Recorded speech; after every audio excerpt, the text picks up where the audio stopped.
Hi అండి, అందరికీ నమస్తే. Welcome back to our channel వారాల లక్షిత్ పటేల్ క్రియేషన్స్. ఈరోజు వీడియోలో మామిడికాయతో చేసుకునే పచ్చిపులుసు రెసిపీని మీతో షేర్ చేస్తున్నాను. వేడివేడి అన్నంలో కాస్త ముద్దపప్పు వేసుకొని ఈ మామిడికాయ పచ్చిపులుసు వేసుకొని తింటుంటే పుల్ల పుల్లగా కారం కారంగా ఎంతో టేస్టీగా బాగుంటుంది. ఈ రెసిపీ ప్రిపేర్ చేసుకోవడానికి కుక్కర్లో ఒక మామిడికాయను తీసుకొని శుభ్రంగా కడిగి తగినన్ని నీళ్లు పోసి 3 విజిల్స్ పెట్టి ఉడికించుకోవాలి. ఇప్పుడు ఒక 4 పచ్చిమిరపకాయలను తీసుకొని స్టవ్ పైన ఒక చిల్లుల గరిటె పెట్టుకొని మిరపకాయలను అన్ని వైపులా కాల్చుకోవాలి. ఇలా పచ్చిమిరపకాయలను కాల్చి వేసుకోవడం వలన పచ్చి పులుసు టేస్ట్ అనేది స్మోకీ ఫ్లేవర్తో చాలా బాగుంటుంది.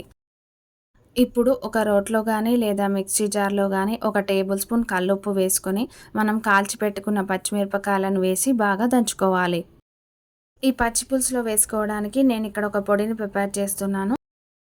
ఒక ప్యాన్లో పావు టీ స్పూన్ మెంతులు, హాఫ్ టీ స్పూన్ జీలకర్ర, 1 టీ స్పూన్ నువ్వులు వేసి లైట్గా ఫ్రై చేసుకోవాలి. ఈ మిశ్రమం చల్లారిన తర్వాత ఫైన్ పౌడర్లా గ్రైండ్ చేసి పెట్టుకోవాలి. ఇప్పుడు మనం ఉడికించి పెట్టుకున్న మామిడికాయ నుండి పల్పును సపరేట్ చేసుకోవాలి. తర్వాత దీనిలోకి తగినన్ని నీళ్లు పోసి సన్నగా కట్ చేసి పెట్టుకున్న ఉల్లిపాయ ముక్కలు, కొత్తిమీర వేసుకొని చేత్తో బాగా మ్యాష్ చేస్తూ కలుపుకోవాలి. ఇప్పుడు దీనిలోకి మనము దంచి పెట్టుకున్న పచ్చిమిర్చి ముద్దను, గ్రైండ్ చేసి పెట్టుకున్న పొడిని వేసుకొని ఒకసారి అంతా మిక్స్ చేసుకొని రుచికి తగ్గ సాల్ట్ వేసుకొని బాగా కలుపుకోవాలి.